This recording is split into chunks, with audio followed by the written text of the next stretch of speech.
हम दूसरी बात नेगेटिव नहीं करेंगे, लेकिन ये कहेंगे कि जो लोग कहा करते थे भारत जलाओ पार्टी के लोग ये आतंकवादी है, नक्सलवादी हैं, ये पाकिस्तानी या खालिस्तानी चले जाएंगे, आज हमने उनको हराने का काम किया। और मोदी सरकार ने कोई एहसान नहीं किया किसानों के ऊपर कि उन्होंने आज नतमस्तक होकर पांव पकड़कर किसानों के माफ़ी मांगी है। एहसान नहीं किया, माफ़ी मांगते तो शायद 1 साल पहले मांगते। माफी मांगी, जाल में फंसा लिया आपको उन्होंने। अरे नहीं, मोदी जी कहा करते थे मन की बात सुनने की बात कहा करते थे, किसी के मन की बात नहीं सुनी, हमेशा मंडली की बात सुनी। लेकिन पहली बार ऐसा हुआ कि किसानों ने ताकत दिखाई है, पकड़कर कान मोदी के मन की बात कान में सुनाई है। अरे मन की बात किसानों की सुनी है तो ताकत से सुनिए, किसानों की ताकत से। मैं हरियाणा से आता हूँ। आपने कहा कि हमने जीत हासिल कर ली, क्या जीत हासिल करी है? जीत हासिल ये की है कि हमारी 3 मांगे थी, 4 हो गई, 5 हो गई। लेकिन मैं कहता हूं कि जो ताकत थी, मैं टिकैत साहब को कई बार सुनते हुए सुना मैंने भाषण में, वो कहा करते थे हमेशा कि मंच भी वही और पंच भी वही। आज हमारे जो पंच का फैसला हुआ है, संयुक्त मोर्चा का फैसला हुआ है। लेकिन मैं मानता हूं इस षड्यंत्रकारी सरकार ने, भारत जलाओ पार्टी की सरकार ने तोड़ने का प्रयास किया, संगठन को षड्यंत्र के तहत तोड़ने का प्रयास किया, लेकिन विफल हुए हैं। हम जीत कर आए हैं, लेकिन जाते हुए जो ऐतिहासिक जीत है ना, उसमें हमारे दर्द है हमारे अंदर। और यही कहेंगे कि ये मत सोच लेना कि मोदी का एहसान मानकर वापस जाएंगे। हमने भी एक ऐसी वैक्सीन तैयार की है, इसका इलाज कर जाएंगे हम। कोरोना महामारी का इलाज है, वैक्सीन तैयार हो गई, चली गई, लेकिन ये कोरोना से खतरनाक बीमारी है। मोदी सरकार इसको ऐसा इंजेक्शन लगाएंगे, इसकी नस्लें ख़त्म कर देंगे। क्योंकि तुम आए थे ज़मीन बेचकर, हम आए थे ज़मीन सींच कर। तुम सोच कर आए थे फसलें ख़त्म कर देंगे, हम भी सोच कर आए जाएंगे, तुम्हारी नस्लें ख़त्म कर देंगे। इनकी नस्लें ख़त्म करने का काम मेरे देश का किसान करेगा। कैसे करोगे? सच्चाई है।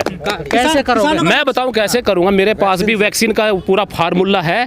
अरे जख्मी हमारे हैं पाँव, यहाँ से जाएंगे, जख्मी हैं हमारे पाँव, दिलों में है घाव, और भूल नहीं जाएंगे जाकर गाँव, और मिट्टी में मिलाएंगे किसानों को के दुश्मनों को, खेलकर वोट का दांव। लेकिन वोट का दांव हम ऐसा खेल लेंगे, इनको मिट्टी में मिला देंगे। हमें पता है इनका हमारी जो हमारी वैक्सीन कहाँ काम करती है। अरे इन लोगों को तो हमने देखा, ये तो वो लोग। सर आप लोग कहते हैं मिशन यूपी रहेगा, लेकिन 19 तारीख के बाद से आपका मिशन यूपी का नाम नहीं ले रहे हैं आप। किसने कहा? मेरे देश का किसान जो दिलों पे घाव है भूल नहीं सकता। क्या साहब ने अभी कहा कि देखेंगे चुनाव आचार संहिता लगने दो। नहीं, यहाँ जाने के बाद क्या करेंगे हम तो बंगाल भी गए थे, वहाँ भी सफाया किया इनका, हरियाणा में सफाया हुआ, पंजाब में हुआ, और यूपी में जो कहते हैं वोट की ताकत, किसान चोट मारेगा इनको, इनका सफाया कर देगा, इनकी नानी याद दिला देगा। और क्या लगता है कि मोदी सरकार ने किसानों पे एहसान किया? डर था इनको कि ये जो किसान यहाँ बैठे हुए हैं उपचुनाव में हराने का काम किया। और जब उपचुनाव में हार कर आए थे, इन्होंने रातों रात तेल के भाव कम किए और कहा जी जनता को राहत दी। मैं कहना चाहता हूँ ये जनता को राहत नहीं थी, इनका डर था। किसानों ने गर्दन मरोड़ी, थोड़ी सी ही तेल के भाव कम हो गए, सोचा ना था किसानों की ताकत इतनी हो जाएगी, तोड़ देंगे गर्दनें इनकी, सारी समस्याएं खत्म हो जाएगी। मेरे देश का किसान आज इनकी गर्दनें तोड़ने का काम करेगा, इनको घर बिठाने का काम करेगा।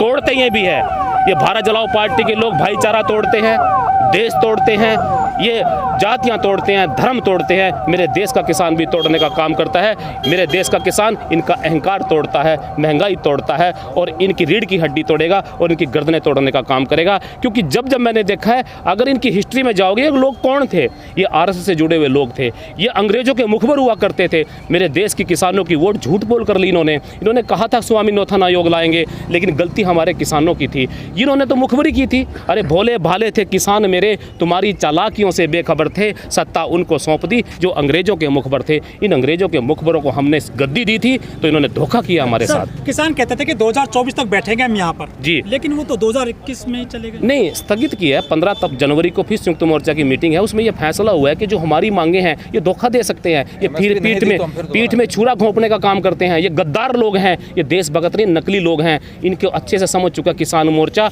और मैं कहता हूँ 15 तारीख को आएंगे। और दूसरी बात ये कहते हैं दूध का जला हुआ छाछ भी फूंक मार कर पीता है। ये मोदी सरकार जली हुई आज किसानों से, डरी हुई है किसानों से। उसको पता है कि ये लोग थे जो आज दिल्ली के चारों तरफ बैठे। 15 दिन बाद फिर आओगे तो अभी जा क्यों रहे? नहीं, 15 दिन बाद जाने की बात नहीं है। 15 दिन बाद आंदोलन को स्थगित किया है, फिर आ सकता है। मेरे देश का किसान कहाँ का रहने वाला है? कोई पाकिस्तान और विदेश का रहने वाला नहीं है। ये तो आसपास से खेतों से आया हुआ है। मैं हरियाणा से आता हूँ, ये पंजाब से आता है, ये यूपी के लोग घूम रहे हैं। हम तो 5 मिनट में पहुँच जाते हैं। और आपने देखा होगा जब यहाँ पर इन्होंने लाठीचार्ज किया था हरियाणा में, 5 मिनट के अंदर पूरा हरियाणा की छोटी छोटी सड़कें सड़कें जाम हो गई थी, और जिस दिन भारत बंद हुआ था पूरा देश बंद हुआ था। क्या सोच रहे हैं मेरा देश का किसान बाहर चला जाएगा? इनकी छाती पर बैठा है और बैठा रहेगा, वापस जाने वाला नहीं है। ऐसा कारवा जुड़ेगा जो अब जुड़ा हुआ है, इससे भी ज़्यादा ताकतवर जुड़ेगा। और मैं तो कहता हूँ एक आवाज़ थी, मैं तो कहता हूँ जिस दिन रात को टिकैत साहब का पूरा धन्यवाद करता है, पूरे देश का किसान मजदूर धन्यवाद करता है कि मेरे देश के किसान के आंदोलन को दबाने की कोशिश की थी, तो जिंदा करने वाले राकेश टिकैत जी थे। और मैं तो कहा करता था इन्होंने सबकी आवाज़ को दबाया,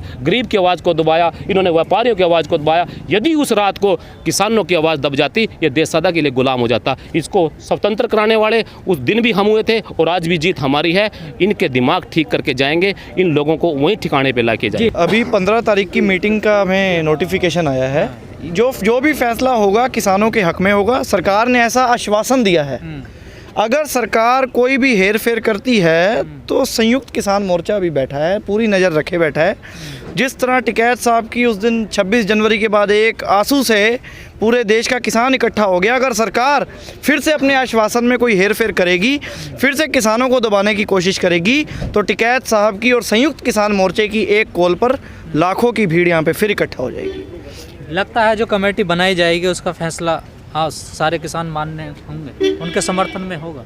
देखिए, पहले तो हम ये नहीं कह सकते थे, पर जब हमने सुना है कृषि कानून रद्द हो रहे हैं, तब हम समझ गए थे कि ये सरकार जो है अब इसकी किसान के आगे खड़े होने की हिम्मत नहीं बची है इसमें। जो नेता हिंदू मुसलमान की कई सालों से राजनीति कर रहे थे, अब उन्हें किसान की राजनीति करनी पड़ रही है। नहीं, अब तो अच्छा मौका था, सेशन भी चल रहा था, अब तो बन जाता है। नहीं, देखिए वो एक टेक्निकल इशू है, क्योंकि संयुक्त किसान मोर्चे के लीडर जो हैं वो बहुत विवेक बुद्धि वाले हैं, उन्हें भी पता है एक टेक्निकल इशू है, इसके लिए कमेटी बनाई जाएगी, इसके लिए एक स्टैंडर्डाइज तरीके से नियम बनाया जाएगा जो फिर सदियों तक रहना है। ये तो सरकार पहले से कह रही थी, 1 साल क्यों लगा दिया? नहीं, 1 साल इसलिए लगाया है, सरकार गारंटी देने को मना करती थी, सरकार कृषि कानून रद्द नहीं करती थी, पर लेकिन अब सरकार कह रही है कृषि कानून भी रद्द हुए, अब सरकार कह रही है एमएसपी की गारंटी भी मिलेगी। चर्चा करेंगे, उन्होंने ये लिखा है। नहीं, उन्होंने कहा, उन्होंने सारी मांगे मानी है, लेकिन 15 तारीख कौन सी दूर है। एमएसपी अलग विषय है। एमएसपी का कानून जो है, संयुक्त किसान मोर्चे के जो आपने सुना ये 5 मेंबरों की कमेटी है, उन सबके विचारों के साथ, क्योंकि पूरे देश भर के किसानों के भाग्य का फैसला है, तो उसे लेकर बनाया जाएगा। इसमें कोई ज़्यादा देर का, मैंने पहले भी बताया था, 15 तारीख की मीटिंग होगी। तो तंबू क्यों खेल रहे हो? 15 दिन बाद अगर होगी तो? नहीं, हमने आंदोलन स्थगित किया है। क्यों क्या है स्थगित? इसलिए कि पहली बात तो 1 साल से नहीं, हमने टिकैत साहब ने पहले ही कहा था कि हमने तो सरकार को जब ये कानून रद्द होने से पहले कहा था कि तंबू हमने बदलने हैं, साल हो गया है, हमने तंबू तो वैसे ही बदलने थे, नए तंबू आ जाएंगे, फिक्र मत करो। एमएसपी पे एक्ट बनेगा, जिस तरह से आपको एक समय दिया गया है कमेटी का, उस समय के अनुसार बनेगा, और तब तक कौन संयुक्त किसान मोर्चा ख़त्म नहीं होने वाला। किसान तो पहले भी यहाँ शिफ्टों में आते थे, भाई महीने में गांव में बांधा हुआ था, भाई इतने दिन यहाँ इस गांव से आएंगे, और पूरा आंदोलन तभी खाली होगा जब सरकार ये ऐतिहासिक आंदोलन रहा है हमारे देश का, ऐसा जुड़ पाएगा दोबारा? देखिए, आपने सुना ही है, शासक जब जब जुल्म करेगा सत्ता के गलियारों से, चप्पा चप्पा गूंज उठेगा इनकलाब के नारों से। सरकार आगे फिर कोई ऐसी काली नीतियां बनाएगी, किसानों पर, देश के किसी भी जनता पर, किसी भी वर्ग पर जुल्म करने की कोशिश करेगी।